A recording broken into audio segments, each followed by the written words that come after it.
എല്ലാവർക്കും നമസ്കാരം.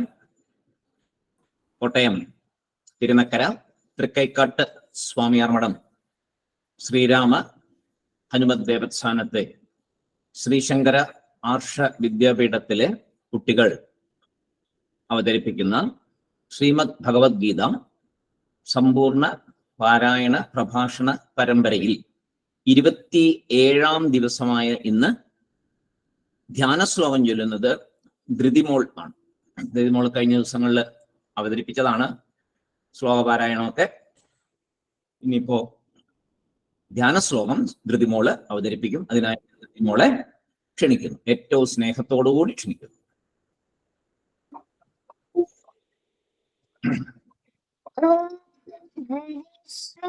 ഗണപതയേ നമഃ.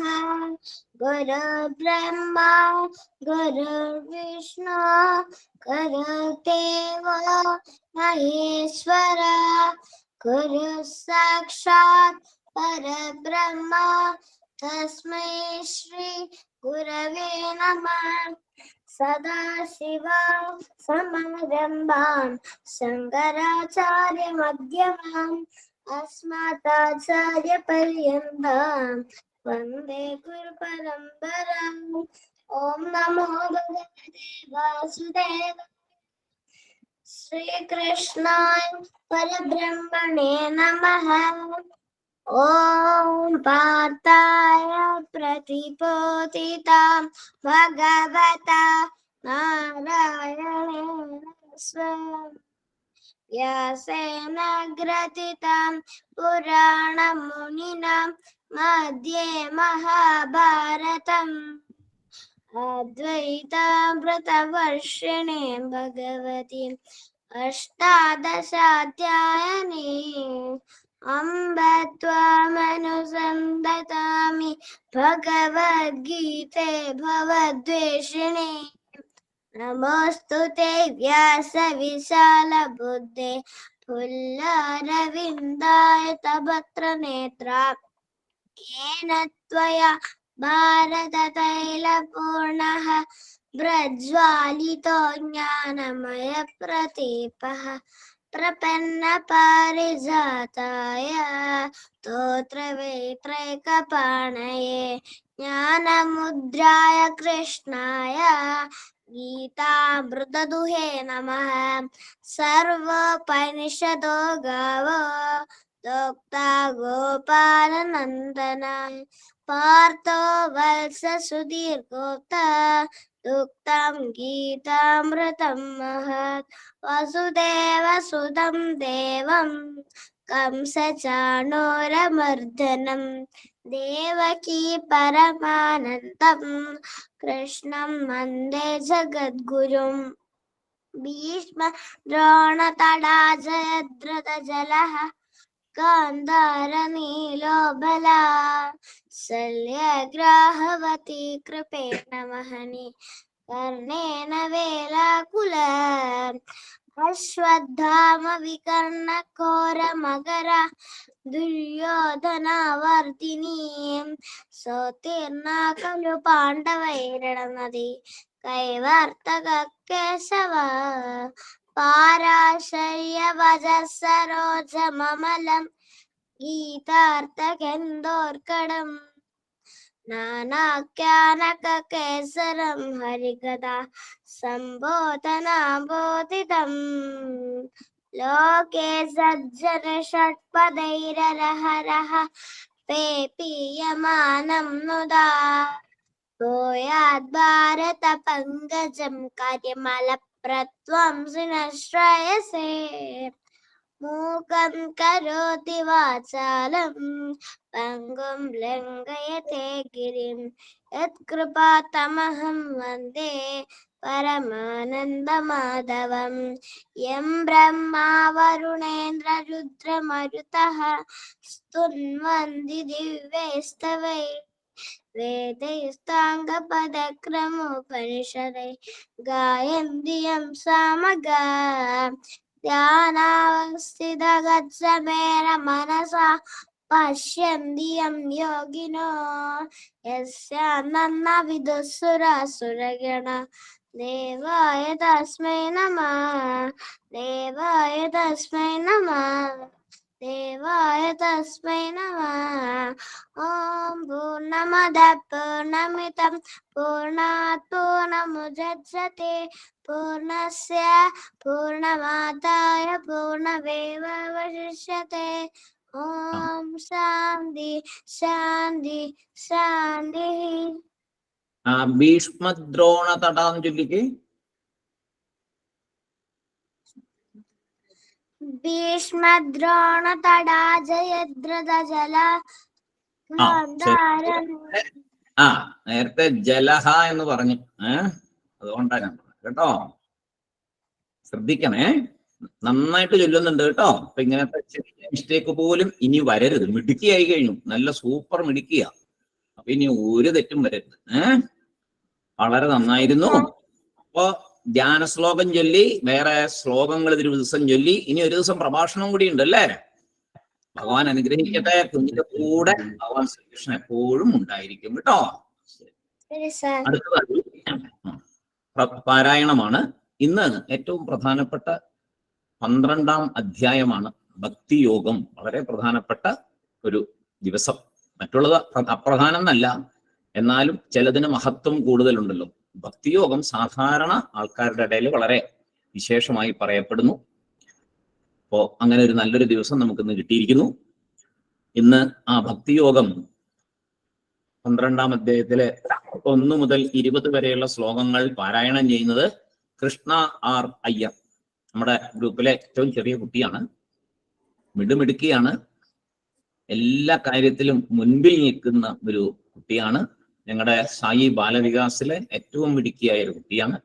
സ്വാമിയാർ മഠത്തിലെ ഞായറാഴ്ച ക്ലാസ്സുകളില്, ഭജനകളില്, വൈകുന്നേരം ഓൺലൈനില് എല്ലാം പങ്കെടുക്കുന്ന നല്ല ഒരു കുട്ടിയാണ്. ഒരുപാട് മത്സരങ്ങളിലൊക്കെ പങ്കെടുക്കും. എന്തായാലും എന്താ പറയാ, ഭഗവാന്റെ അനുഗ്രഹം നന്നായിട്ട് കിട്ടിയിട്ടുള്ള ഒരു കുട്ടിയാണ്. ഏറ്റവും സ്നേഹത്തോടു കൂടി കൃഷ്ണക്കുട്ടിയെ പാരായണത്തിനായിട്ട് ക്ഷണിക്കുന്നു. അഥ ദ്വാദശോऽധ്യായഃ ഭക്തിയോഗഃ അർജുന ഉവാച ഏവം സതതയുക്തായേ ഭക്താസ്ത്വാം പര്യുപാസത്തെ ഏഷാദ്യക്ഷരമവ്യക്തം തേഷാം കേ യോഗവിത്തമാ. ശ്രീഭഗവാനുവാച മയ്യാവേശമനോ യേ മാം നിത്യയുക്താ ഉപാസത്തെ ശ്രദ്ധയാ പരയോപേതാഃ തേ മേ യുക്തതമാ മതാഃ. ഏതക്ഷരമനിർദ്ദേശ്യം അവ്യക്തം പര്യുപാസത്തെ സർവത്ര ഗമചിന്യം ച ഗൂഢസ്ഥമചലം ധ്രുവം സംയേന്ദ്രിയം രാമം സർവത്ര സമബുദ്ധയഃ തേ പ്രാപ്നുവന്തി മാമേവ സർവഭൂതഹിതേ രതാഃ. ക്ലേശോദികതരസ്തേഷാം അവ്യക്താശക്തചേതസാം അവ്യക്താ ഹി ഗതിർദുഃഖം ദേഹവദ്ഭിര്യവാപ്യത്തെ. ഏതഃ സർവാണി കർമാണി മയി സന്യസ്യ മത്പരാഃ അനന്യേനൈവ യോഗേന മാം ധ്യായന്ത ഉപാസത്തെ തേഷാമഹം സമുദ്ധർത്താ മൃത്യുസംസാരസാഗരാത് ഭവാമി ന ചിരാത് പാർത്ഥ മയ്യാവേശിതചേതസാം. മയ്യേവ മന ആദൽസ്വ മയി ബുദ്ധിം നിവേശയഃ മയ്യേവ അത ഊതം ന സംശയഃ അത ചിത്തം സമാദാതും ന ശക്നോഷി മയി സ്ഥിരം. അഭ്യാസയോഗേന തതോ മാമിച്ഛാപ്തും ധനഞ്ജയ. അഭ്യാസേപ്യ സമർത്ഥോസി മത്കർമ്മ പരമോ ഭവ. മമ വികർമാണി കുർവൻ സിദ്ധിമവാപ്യസി. अतेदा अतिशक्तोऽसि कर्तुं मद्योगमाश्रितः सर्वकर्मफलत्यागं ततः कुर्यादात्मवान् श्रेयो हि ज्ञानमभ्यासात् ज्ञानात् ज्ञानं विशिष्यते ज्ञानात् कर्मफलत्यागस्त्यागात् शान्तिनरन्तरम् अद्वेष्टा सर्वभूतानां मैत्रः करुण एव च निर्ममो निरहङ्कार समदुःखसुखक्षमी सन्तुष्ट सततं योगी यदात्मा दृढनिश्चयः मय्यर्पितमनो बुद्धिर्यो मे भक्तः स मे प्रियः यस्मान्नो द्विजते लोको योगान्नो द्विजते च यः अर्षामर्षभयोद्वेगैर्मुक्तो यः स च मे प्रियः अनपेक्षसि दुर्दक्षा उदासीनो गतव्यता सर्वारम्भपरित्यागी यो मद्भक्तः स मे प्रियः यो न हृष्यति न द्वेष्टि न शोधने सदि न काङ्क्षति समशत्रौ च मित्रे च तथा मानापमानयो ഒരു മിനിറ്റ്, शीतोष्णसुखदुःखेषु ഒരു രണ്ട് വരി വിട്ടുപോയി. 17ാമത്തെ ശ്ലോകം ഒന്നുകൂടെ ചൊല്ലിക്ക്.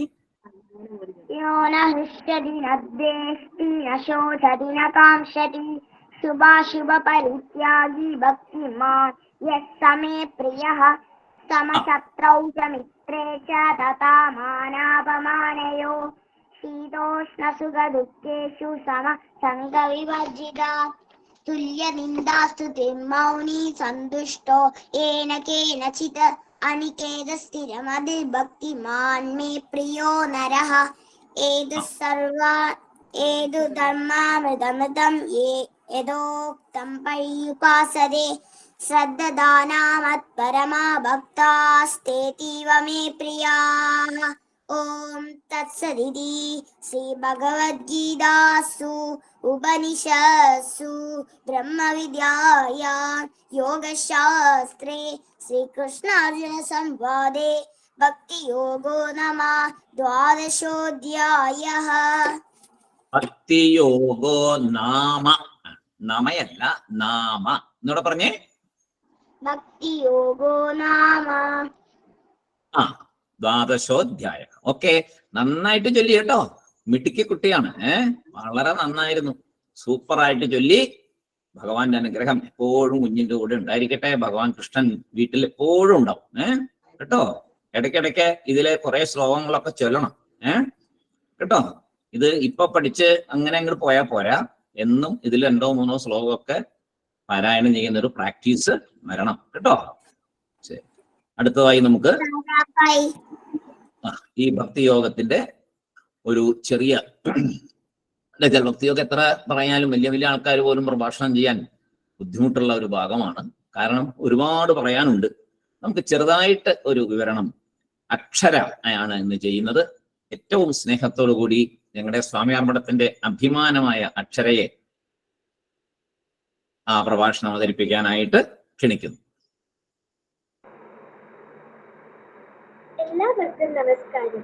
ശ്രീമദ് ഭഗവത്ഗീത അധ്യായം 12 ഭക്തിയോഗം. ഈ അധ്യായത്തിൽ ഭഗവാൻ ഭക്തിയോഗത്തെ കുറിച്ച് പറഞ്ഞിരിക്കുന്നത് എന്താണെന്ന് നമുക്ക് ചെറുതായിട്ടൊന്ന് പരിശോധിക്കാം. കഴിഞ്ഞ അധ്യായത്തിന്റെ അവസാനത്തിൽ ഭക്തി കൊണ്ട് മാത്രമേ എന്നെ പ്രാപിക്കാൻ കഴിയൂ എന്ന് ഭഗവാൻ പറഞ്ഞു. സാധാരണയായി നാം ഈശ്വരനോടുള്ള സ്നേഹത്തെ വിശ്വാസത്തെ ഭക്തി എന്ന് പറയുന്നു. ഈ സ്നേഹം സ്വന്തം വീട്ടുകാരോട് ആണെങ്കിൽ അതിനെ മമത അല്ലെങ്കിൽ പാശം എന്ന് പറയും. ശ്രീനാരദർ എഴുതിയ ഭക്തി സൂത്രത്തിലും ഈശ്വരനോടുള്ള അതിരില്ലാത്ത സ്നേഹത്തെ ഭക്തി എന്ന് പറയുന്നുണ്ട്. ഈ സ്നേഹത്തിന്റെ പ്രകടനമാണ് ക്ഷേത്രദർശനം, പൂജകൾ, നാമജപം മുതലായവ.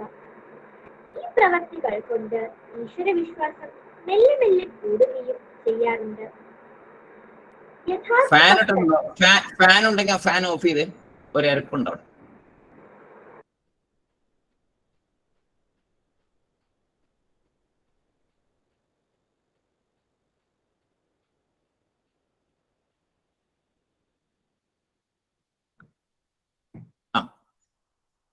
ഇച്ചിരി അടുത്തിരുന്ന് പറയണേ.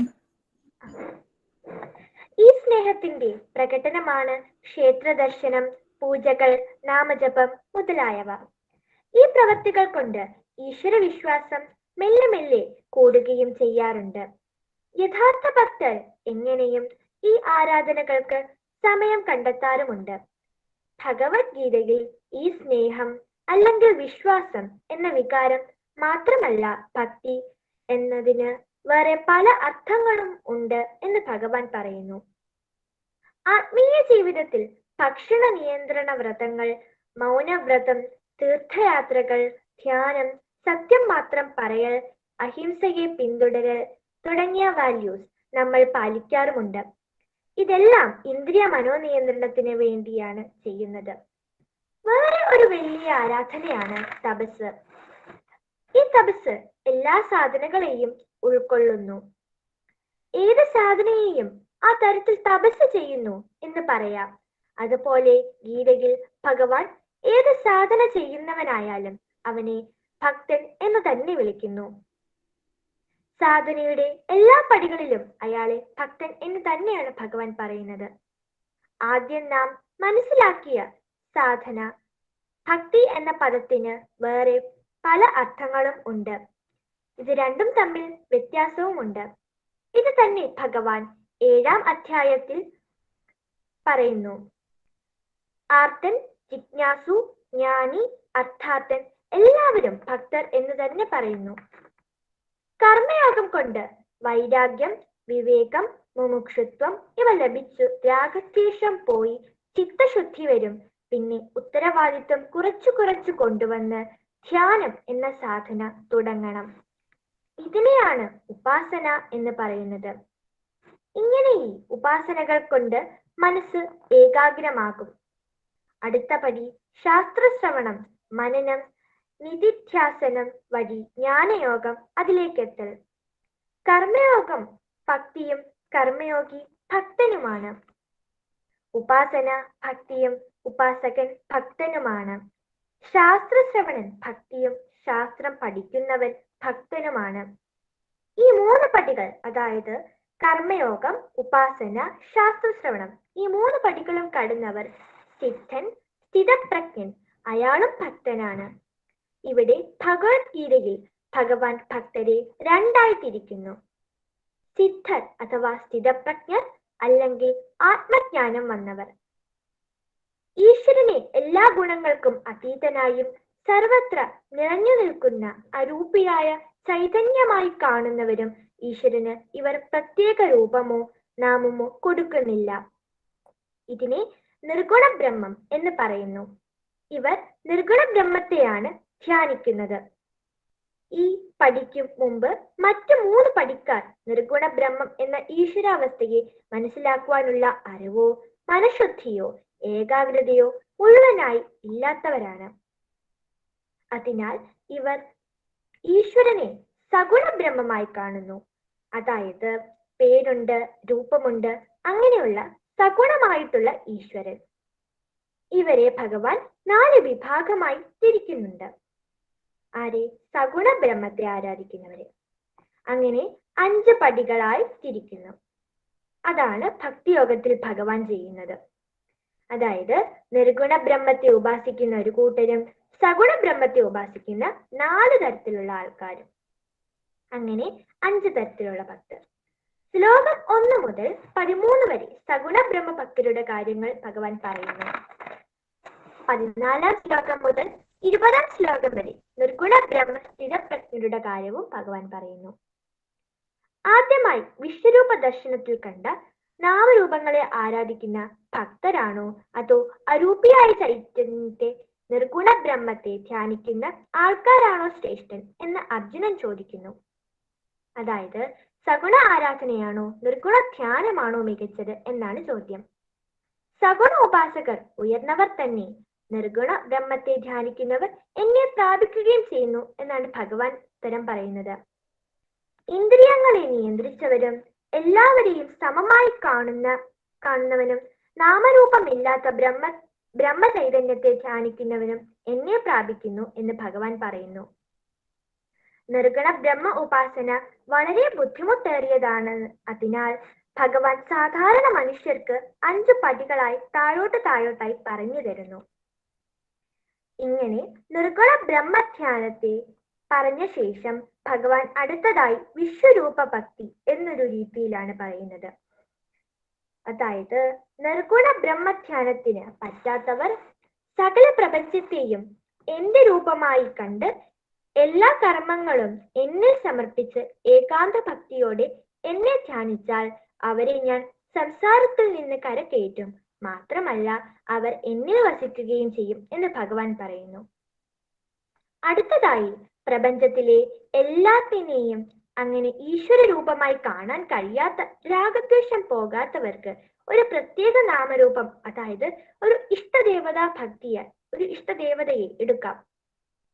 അതായത് ഇഷ്ടദേവതാ ഭക്തി. അവിടെ എന്നെ കണ്ട് ധ്യാനിക്കുക. അതായത് കുറച്ചു സമയം പ്രാർത്ഥനയ്ക്കായി ദിവസവും മാറ്റിവെക്കുക. ഇതിനെ അഭ്യാസയോഗം എന്ന് ഭഗവാൻ പറയുന്നു. ഒരു ഇഷ്ടദേവതയെ, ഒരു നാമരൂപത്തെ എടുത്ത് ദിവസവും കുറച്ചു സമയം പ്രാർത്ഥനയ്ക്കായി മാറ്റിവെക്കുക. അടുത്തതായി ഈ അഭ്യാസയോഗവും പറ്റാത്ത, സത്വഗുണം ഇല്ലാത്തവരെ അവർക്കങ്ങനെ ഇരിക്കാൻ പറ്റില്ല. അവർ പ്രാർത്ഥനയ്ക്കായി സമയം മാറ്റിവെക്കാൻ പറ്റാത്തവരുമാണ്. അവർ എന്താണ് ചെയ്യേണ്ടതെന്നാൽ അവർ ചെയ്യുന്ന എല്ലാ ജോലികളും എനിക്കായി, അതായത് ഈശ്വരനായി സമർപ്പിക്കുക. മനസ്സിൽ എനിക്ക് വേണ്ടി എന്ന് സങ്കല്പിച്ച്, ഈശ്വരന് വേണ്ടി എന്ന് സങ്കല്പിച്ച് കടമകൾ ചെയ്യുക. അപ്പോൾ നിന്റെ കർമ്മയോഗം എന്നിലുള്ള ഭക്തിയായി ഞാൻ എടുത്തുകൊള്ളാം എന്ന് ഭഗവാൻ പറയുന്നു. അവരോട് ഭഗവാൻ പറയുന്നു, നിങ്ങളുടെ കർമ്മയോഗത്തെ എന്റെ അടുത്തുള്ള ഭക്തിയായി ഞാൻ എടുത്തുകൊള്ളാം എന്ന്. അടുത്തതായി ഇതും പറ്റില്ലെങ്കിൽ കാമ്യകർമ്മം, അതായത് അവനവന് വേണ്ടി തന്നെ ചെയ്യുന്ന ആഗ്രഹപൂർത്തീകരണത്തിനുള്ള കാമ്യകർമ്മങ്ങൾ അത് ചെയ്യുക. ചെയ്തു കഴിഞ്ഞ് കിട്ടുന്ന ഫലത്തെ, അതായത് അവയെ ആഗ്രഹിക്കാതെ മാനസികമായി അവയെ ത്യജിക്കുക. ആ ബലത്തെ മാനസികമായി ത്യജിക്കുക. അതായത് ആ കാമ്യകർമ്മ ഫലം ലഭിക്കുമ്പോൾ അതിനെ അനുഭവിക്കാം. അത് ഭഗവാന്റെ പ്രസാദമായി വേണം നമ്മൾ സ്വീകരിക്കാൻ. അതിനെ ഭഗവാന്റെ പ്രസാദം എന്ന് കരുതി നമ്മൾക്ക് അനുഭവിക്കാം. അപ്പോൾ ഈ പറഞ്ഞ എല്ലാ ആൾക്കാരെയും, എല്ലാത്തരം ഭക്തിയെയും ഭഗവാൻ ഭക്തി എന്ന് തന്നെയാണ് പറയുന്നത്. അതാണ് ഭഗവത്ഗീതയുടെ ശ്രേഷ്ഠത. നിർഗുണ ഭക്തി, വിശ്വരൂപ ഭക്തി, ഇഷ്ടദേവതാ ഭക്തി, കർമ്മയോഗ ഭക്തി, കർമ്മഫല ത്യാഗ ഭക്തി എന്നിങ്ങനെ 5 രീതിയിൽ ഭക്തിയെ പറയുന്നു. പിന്നീട് ഭഗവാൻ ജ്ഞാനം ലഭിച്ച നിർഗുണ ബ്രഹ്മത്തെ ധ്യാനിക്കുന്ന ഭക്തന്റെ ഗുണങ്ങളെയാണ് പറയുന്നത്. ഇദ്ദേഹത്തെ ഭഗവാൻ പരാഭക്തൻ എന്ന് പറയുന്നു. ജ്ഞാനം നേടുവാൻ ആഗ്രഹിക്കുന്ന സാധകർക്ക് ഇവരെ കുറിച്ച് അറിയുന്നത് വളരെയധികം പ്രയോജനം ചെയ്യും എന്ന് ഭഗവാൻ പറയുന്നു. അതായത് ജ്ഞാനിക്ക് ആരോടും വിദ്വേഷമില്ല, എല്ലാവരോടും സ്നേഹം, എല്ലാവരോടും കരുണ, അഹങ്കാരമില്ലായ്മ, സുഖത്തെയും ദുഃഖത്തെയും ഇവർ സമമായി കാണുന്നു. ഏറ്റവും ക്ഷമ ഉള്ളവരാണ്, സദാ സന്തുഷ്ടരാണ്, ഏകാഗ്ര ചിന്തയും ആത്മനിയന്ത്രണവും നിശ്ചയദാർഢ്യവും ഉള്ളവരാണിവർ. മനഃശുദ്ധിയും ബുദ്ധിയും ഭഗവാനിൽ അർപ്പിച്ച് സദാ ഭഗവാനെ ആശ്രയിക്കുന്നവരാണിവർ. മനസ്സിനെയും ബുദ്ധിയെയും ഭഗവാനിൽ തന്നെ അർപ്പിച്ചിരിക്കുന്നു. ഈ ഭക്തൻ ഭഗവാന് ഏറ്റവും പ്രിയപ്പെട്ടവനാണ് എന്ന് ഭഗവാൻ തന്നെ പറയുന്നു.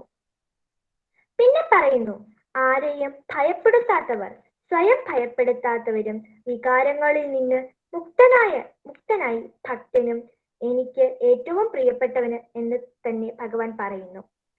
സ്വതന്ത്ര മനസ്സോടു കൂടിയവനും ബാഹ്യമായും ആന്തരികമായും ശുദ്ധിയുള്ളവരും ഒരു പ്രവൃത്തിയിലും ഞാൻ എന്റേത് എന്ന ഭാവമില്ലാത്തവരും ഞാൻ എന്റേത് എന്ന ഭാവമില്ലാത്തവരും എന്റെ ഭക്തരാണ് എന്ന് തന്നെ ഭഗവാൻ പറയുന്നു. പ്രത്യേകിച്ചും ആഗ്രഹങ്ങളൊന്നും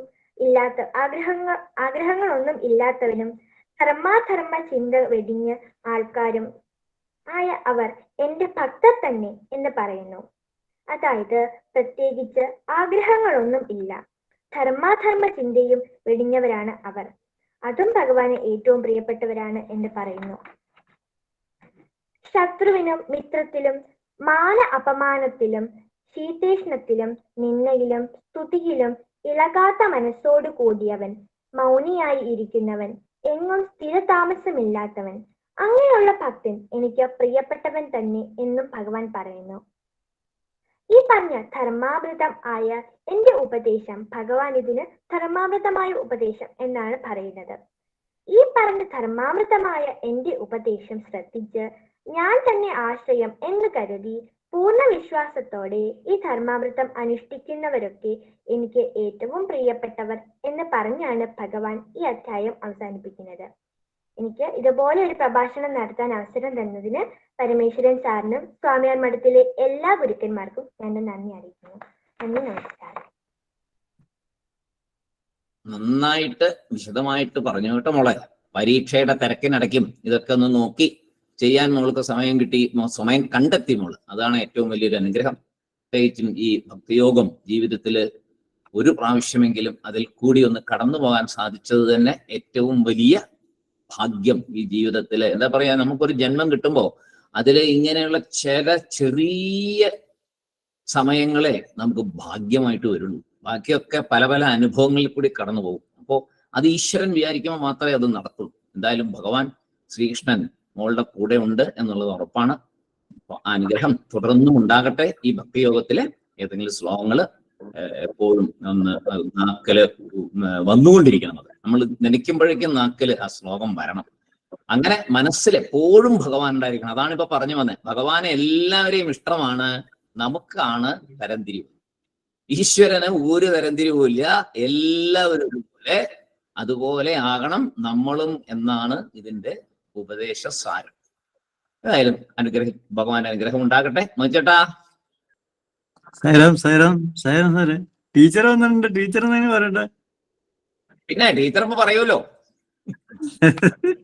ഇന്ന് ധ്യാനശ്ലോകം നടത്തിയ ധൃതിയും, പാരായണം നടത്തിയ കൃഷ്ണയും, പ്രഭാഷണം നടത്തിയ അക്ഷരയും മഹത്തായ കർമ്മങ്ങളാണ് നിർവഹിച്ചത്. ഒരു കുറ്റവും പറയാൻ പറ്റില്ല. ഈ കുഞ്ഞുങ്ങൾക്കുണ്ടായ ഭാഗ്യം അതീവ ധന്യമാണ്. അതിന് വഴിയൊരുക്കിയ പരമേശ്വരനെയും അഭിനന്ദിക്കുകയാണ്. ഈ ഭക്തിയോഗം പല വിധത്തിലുള്ള ഭക്തന്മാരെ കുറിച്ച് ഭഗവാൻ പറയുന്നു. എന്നാൽ ഏറ്റവും എളുതായിട്ട് നമുക്ക് ചെയ്യാൻ സാധിക്കുന്നത്, ഭഗവത് പദത്തിൽ എത്തിച്ചേരാനായിട്ട് ഏറ്റവും എളുപ്പമായ മാർഗമാണ് ഭഗവാനെ സ്മരിച്ച് ചെയ്യുന്ന കർമ്മങ്ങളെല്ലാം ഭഗവത് പൂജയായിട്ട് നിർവഹിക്കുക. ഒരു പ്രയാസവും ഇല്ലാത്ത കാര്യമാണ്. മറ്റുള്ള ചിന്തകളെല്ലാം വെടിഞ്ഞ് നമ്മള് വിധിയ നമുക്ക് കിട്ടിയിട്ടുള്ള ആ കർമാനുഷ്ഠാനങ്ങൾ മുഴുവൻ ഭഗവാൻ പൂജയായിട്ട് അർപ്പിക്കുക. എന്നിട്ട് അവസാനം ഭഗവത് പദത്തിൽ എത്തിച്ചേരുക. അതാണ് ഏറ്റവും ധന്യമായിട്ടുള്ള ജന്മം. അതിനുവേണ്ടി കുഞ്ഞുങ്ങളെ ഭഗവാൻ അനുഗ്രഹിക്കട്ടെ എന്ന് പ്രാർത്ഥിച്ചുകൊണ്ട് എൻ്റെ ഈ വാക്കുകൾ ഉപസംഹരിക്കുന്നു. നന്ദി, നമസ്കാരം. ടീച്ചറെ, മോള് ആദ്യത്തെ പ്രഭാഷണമാണോ? അല്ലല്ലോ, മോള് ഒത്തിരി എക്സ്പീരിയൻസ്ഡാ കേട്ടോ. പ്രഭാഷണത്തിന് ബഹുമടിക്കുക. ഈ ലൈൻ വിട്ടുപോകരുത്. അത് ഗീത തന്നെ എടുത്തോണം. വളരെ ഭംഗിയായിട്ട് ചെയ്തു. അത് ആ മുഖത്തെ എക്സ്പ്രഷൻ ചിരിയല്ലാതെ ഒന്നുമില്ല. സംസാരിക്കുമ്പോ ചിരി മാത്രമേ ഉള്ളൂ പ്രഭാഷണത്തില്. അത് ആർക്ക് പറ്റും? ആർക്കും പറ്റൂല. നന്നായിരുന്നു. പാരായണവും നന്നായിരുന്നു, രണ്ടുപേരും. പിന്നെ ഒരു അക്ഷര സ്ഫുടതയൊക്കെ അത് താനേ വരുന്നതാ. ഒരു 4-5 പ്രാവശ്യം വായിച്ചു കഴിഞ്ഞാൽ ആ സ്ഫുടത വരുവുള്ളൂ. ഭക്തിയോഗത്തില് ആ പാരായണം ഇത്തിരിയുടെ ട്യൂണിലിട്ടാൽ നല്ല സ്ഫുടത വന്നു പോയി. അതൊക്കെ വന്നോളും. അതൊന്നും ഒരു കുറ്റപ്പെടുത്തലല്ല, ഒന്ന് പറഞ്ഞെന്നേ ഉള്ളൂ. അതുപോലെ തന്നെ ധ്യാന ശ്ലോകം മധ്യേ, ഇത് രാഷ്ട്രീയക്കാരുടെ മധ്യമായിപ്പോയി, മധ്യേന്നായിപ്പോയി, മധ്യേ. അപ്പൊ തന്നെ നമുക്ക് ആ എവിടാണ് നമ്മൾ നിക്കണേന്ന് നമുക്കറിയാം. എന്നാലും വളരെ വളരെ ഭംഗിയായിട്ടുണ്ട്. ഞാന് ഗീതാ ചാൻഡിങ് കഴിഞ്ഞിട്ട് ഞാൻ പലരോടും പറഞ്ഞ ഒരു അഭിപ്രായമാണ്, നമ്മൾ കുട്ടികളെയൊക്കെ ഒരുപാട് കുറ്റം, ഈ തലമുറയൊക്കെ പോക്കടിച്ചു എന്ന് എല്ലാവരും ഒരു ഒഴുക്കം ഭാഷയെ പറയും. പക്ഷേ കുട്ടികൾ ഗീതാ ചാൻഡിങ്ങിൽ വന്ന് നിന്ന് ഗീത ചൊല്ലുന്ന കേട്ടാൽ നമ്മൾ കൈ കൂപ്പിപ്പോവും. മാർക്കിടാൻ പ്രയാസമായിരുന്നു, അത്ര ഭംഗിയായിട്ടാണ്. അതുകൊണ്ട് നിങ്ങളിലൊക്കെ വലിയ വലിയ വലിയ സ്വപ്നം ഞങ്ങൾ കണ്ടുകൊണ്ടിരിക്കുക. അതെ അതെ, വാസ്തവം. അത്രേ പറയാനുള്ളൂ. മൂന്നുപേരിൽ എല്ലാരും പറഞ്ഞു.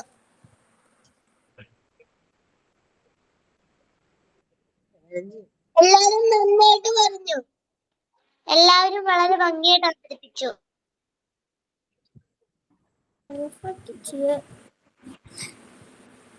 എല്ലാരും നന്നായിട്ട് പറഞ്ഞു. ഓ,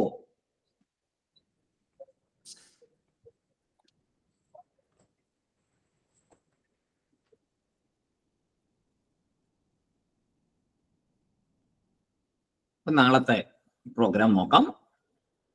നാളെ ധ്യാനശ്ലോകം ചൊല്ലുന്നത് ഋതുകേശ്. 13-ാം അധ്യായത്തിലെ 1 മുതൽ 19 വരെയുള്ള ശ്ലോകങ്ങൾ പാരായണം ചെയ്യുന്നത് രുദ്ര ആർ പ്രഭു. ആ ശ്ലോകങ്ങളുടെ സാരം പറയുന്നത് വിനീത് കൃഷ്ണൻ. ഇന്നത്തെ പോലെ എല്ലാവരും വിശാലമായി ഉണ്ടായിരുന്നോ?